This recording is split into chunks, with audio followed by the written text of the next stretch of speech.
श्रोताओं के रूप में उपस्थित सभी दिव्यात्माओं को प्रणाम।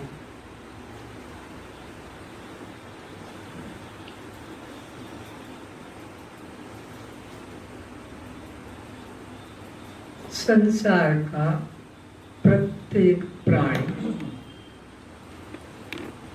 एक ही लक्ष्य को लेकर दौड़ रहा है।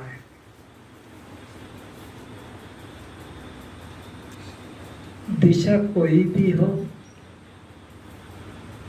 वाहन कोई भी हो, धर्म भाषा कोई भी क्यों ना हो, लक्ष्य विश्व के सभी प्राणियों का एक ही। कर्म अलग अलग कर रहे हैं, धर्म अलग अलग अपना रहे हैं, संस्कृति अपनी अलग अलग अपना रहे हैं, जीवन निर्वाह के साधन भी अलग अलग, लेकिन जो लक्ष्य है वो सबका एक है। लक्ष्य कभी दो नहीं हो सकते, क्योंकि यहाँ एक परमात्मा के अलावा अन्य किंचित भी नहीं। नेह नानास्ति किंचन एकमेवा अद्वितीयम ब्रह्म। तो लक्ष्य दो कैसे हो सकते? दो अगर होते इस सृष्टि के पीछे कारण, उपादान कारण कहो, निमित्त कारण, किंतु यहाँ तो एको हम बहुश्याम, वही एक से अनेक हो गया है। तो लक्ष्य क्या होगा? कार्य कारण में मिलेगा, कार्य को कारण में ही मिलना है। नदियों को तो सागर में ही मिलना है, और कोई लक्ष्य नदियों का हो नहीं सकता, क्योंकि उसी की जननी है, उसी के अंदर मिलेगी। तो ये ईश्वर का अंश है। वो कैसा है? सच्चित आनंदम अद्वयम, सच्चित और आनंद स्वरूप अद्वय, तो उसका ही ये अंश अपने अंशी में ही तो मिलना चाहेगा। इसलिए गीता में कहा है, मम वर्तमानो वर्तन्ते मनुष्य पार्थ सर्वशः। सृष्टि के जितने भी प्राणी हैं सब एकमात्र मेरे ही अनुसरण कर रहे हैं। पर मुसलमान इस बात को नहीं मानेंगे, ईसाई इस बात को नहीं मानेंगे, जैन इस बात को नहीं मानेंगे, बौद्ध भी नहीं मानेंगे। तो क्या कृष्ण एक जाति विशेष के हैं? ना, सारे विश्व के वो तो आधार हैं। उनको तो जगन्नाथ भी कहते हैं, विश्वनाथ भी कहते हैं।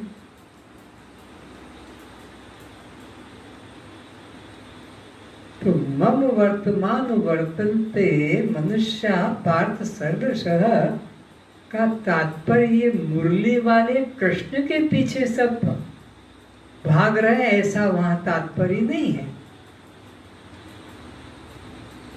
आनंद के पीछे।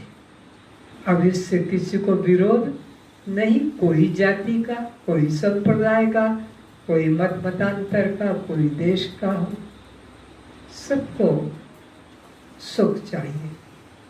तो इस लक्ष्य से कहा कि सब मेरे ही मार्ग का अनुसरण कर रहे हैं। तो जब तक कि नदी सागर में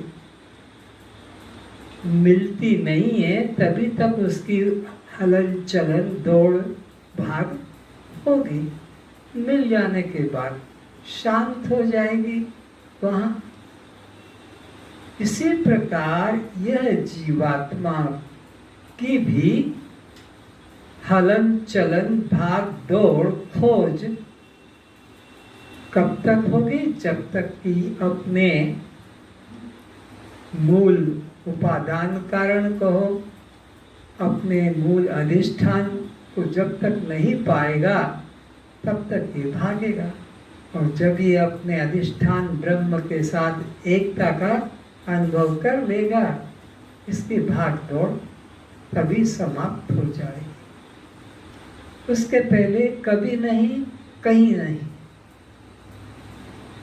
देखा नदियों को रुकते हुए, कितने ऊंचे पहाड़ से उतरती है लेकिन रुकती नहीं। चाहे हरिद्वार हो कि ऋषिकेश हो कि तुम्हारा इलाहाबाद हो कि कुछ और जगह हो, सुंदर जंगल हो, सुंदर बगीचे हो, कितने सुंदर रास्ते में पशु पक्षी, किसी में उसका आकर्षण नहीं है। नदी का आकर्षण अपने प्रीतम से मिलने में है, तो तभी वो शांत हो।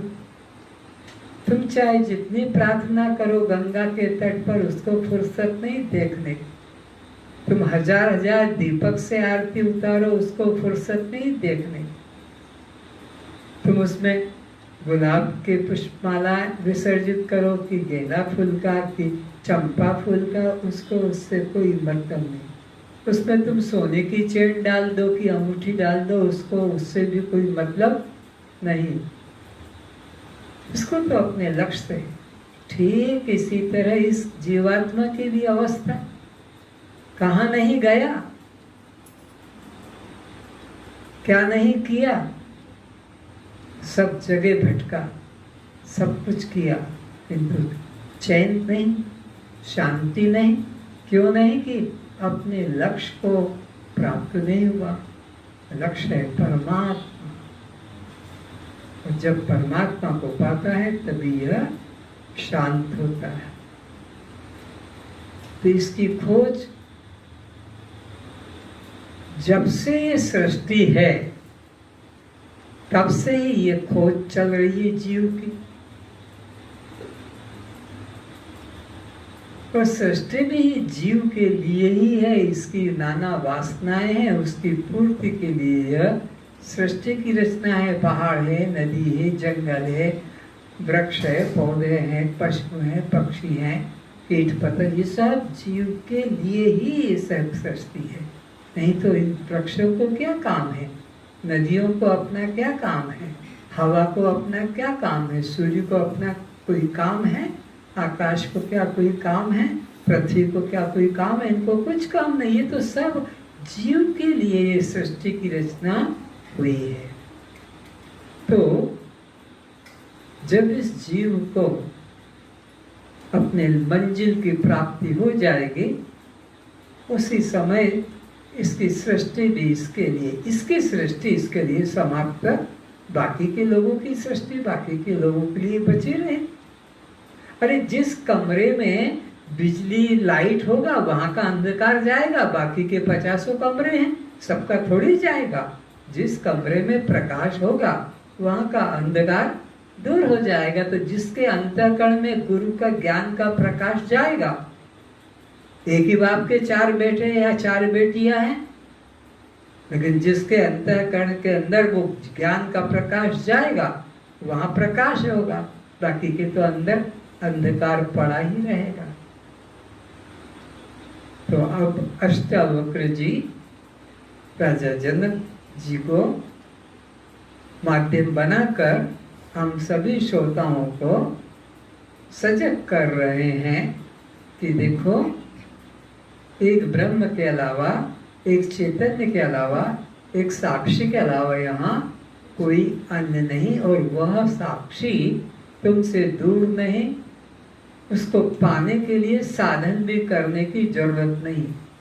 साधन करने से तो अनित्य पदार्थों की प्राप्ति होती है, एक देशी पदार्थों की प्राप्ति होती है। अब इसमें एक और है जो कर्ता और भोक्ता है, जो सुखी दुखी होता है और जो अपने कर्मों से 84 लाख योनियों में भटकता है, उसको अक्षर जीवात्मा कहते हैं। मैं उससे भी अलग हूँ, क्योंकि मैं न करता हूँ, न मैं भोगता हूँ, और न मैं 84 में भटकता हूँ, न मैं सुखी और दुखी होता हूँ। पर इन दोनों से जो तीसरा एक और है, क्षर शरीर, अक्षर जीवात्मा, इससे जो एक अलग है उसको प्रथम पुरुष भी कहते हैं, उत्तम पुरुष या पुरुषोत्तम नाम से कहा जाता है। तो मैं ही पुरुषोत्तम जीवात्मा रूप से और मैं ही पुरुषोत्तम ये 84 लाख जो शरीर है नाम रूप मैं ही हूँ। क्योंकि अगर मैं कह दूंगा कि ये मैं नहीं तो फिर मेरी अद्वैतता नष्ट हो जाए। फिर ये कौन है जब तू नहीं तो यह मैं हूँ और यह मैं नहीं, ये दृश्य है मैं दृष्टा हूँ, ये क्षर है मैं अक्षर हूँ, ये विनाशी है मैं अविनाशी हूँ, ये मृत है मैं अमृत हूँ, ये पर प्रकाश और मैं स्वयं का। ये प्रारंभिक ज्ञान है, ये बच्चों का ज्ञान है, ये अंतिम ज्ञान नहीं। अगर यही ज्ञान को रोक दोगे तो द्वैत सत्ता अपने आप तुमने बना दी। क्षर अक्षर जड़ चेतन अनात्मा आत्मा शव शिव पर प्रकाश स्वयं प्रकाश प्रकृति पुरुष, ये तो दो हो गए।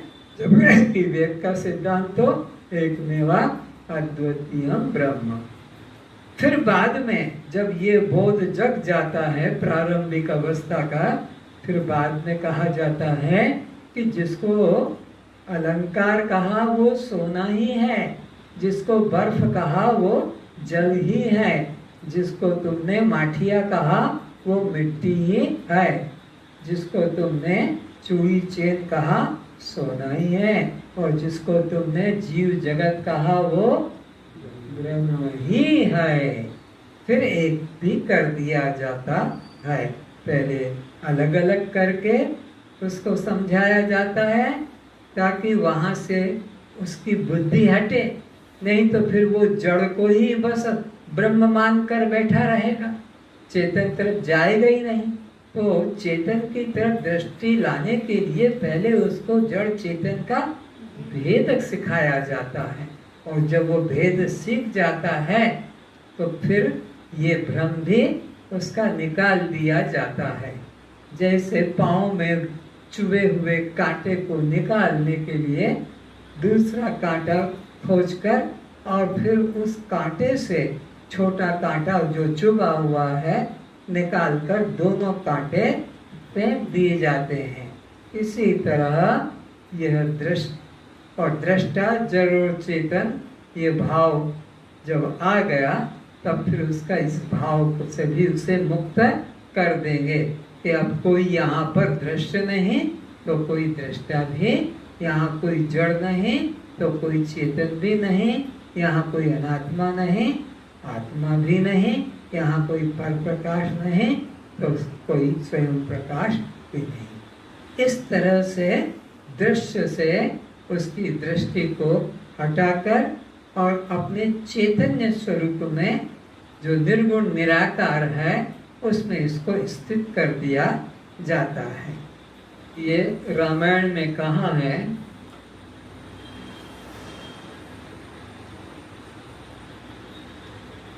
श्रोता वक्ता ज्ञान निधि कथा राम के गूढ़। जो परमात्मा की कथा है, परमात्मा का जो चरित्र है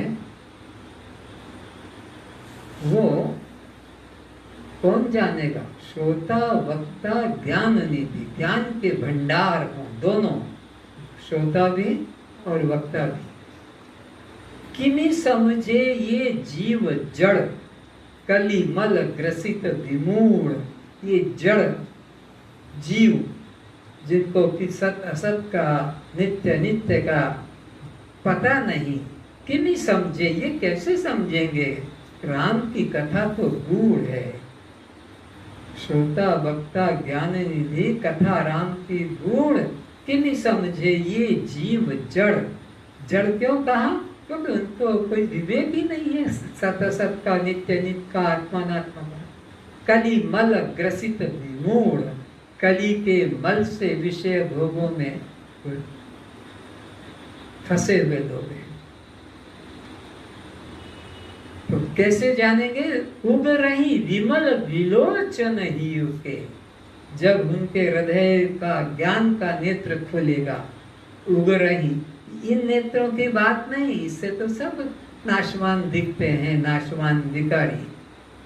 अर्जुन को भी भगवान कहते हैं, अर्जुन तो इन विकारी नेत्र से मेरे अविनाशी रूप को नहीं देख सकेगा, उसके लिए मैं तुझे ददामी दिव्य चक्षु, मैं तुझे दिव्य चक्षु दूंगा, तब तो देख सकेगा मेरे विभूति योग को। इन चर्म चक्षुओं से तू नहीं जान सकता। तो रामायण में उग रही विमल विलोचन हीर के, मिटही दोष दुख भव रजनी के। जब हृदय में ज्ञान का चक्षु खुलेगा, गुरु कृपा से ज्ञान अंजन लगा देगा, तब परमात्मा का अनुभव कर सकेगा। तो एक और बात कही है, मुकुर मलिन अरु नयन विहीना, राम रूप देखहि किमि दीना। किसी को रूप देखना हो तो दो बातें ठीक होना चाहिए, दर्पण भी साफ हो और आंख भी अच्छी हो। अगर दर्पण गंदा है तो रूप नहीं देख पाओगे, और दर्पण सफा और आंख से धुंधला दिखता है, मोतियाबिंद है तो भी नहीं देख पाओगे। तो जो शर्त है देखने की, मुकुर मलिन अरु नयन विहीना, राम रूप देखहि किमि दीना। वो राम का रूप का अनुभव नहीं कर देख सकेगा। कौन देख सकेगा? जिसकी ज्ञान की आंख हो और अंतःकरण शुद्ध हो, दर्पण की तरह, वो राम का अनुभव कर सकता है। तो यहाँ पर गुण बात है, बहुत बहुत समय के बाद समझ में आया कि ये दृष्टांत क्यों दिया, मुकुर मलिन अरु नयन विहीना। तो बात पकड़ में आई, बेटा बाप के पास बैठा है और बाप कहता है, देखो बेटा, तो अपना शेविंग कर रहा था, तो जा तो देख, तो कोई बाहर आया, तो कहा पिताजी दर्पण तो दो। अरे बाहर देख के आना कौन आया। तो दर्पण तो आपके हाथ में, मैं देखूं किसे? अरे पागल, दूसरे को देखने के लिए दर्पण की जरूरत नहीं है, आंख की जरूरत, अपने देखने के लिए दर्पण की जरूरत है। तो यहाँ स्पष्ट हो गया कि राम कोई दूसरी चीज नहीं है, राम स्व है।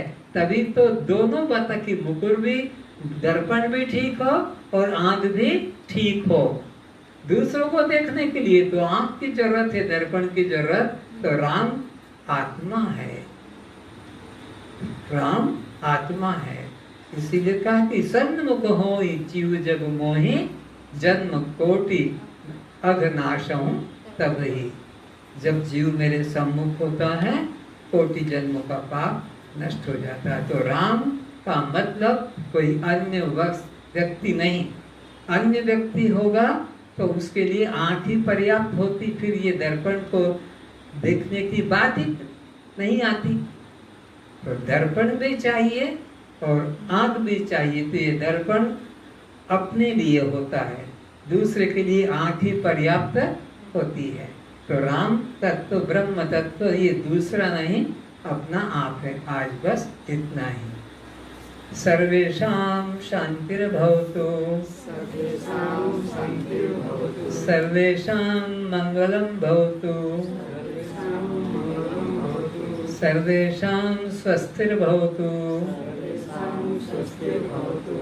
सर्वेषां पूर्णं भवतु। सबका मंगल हो,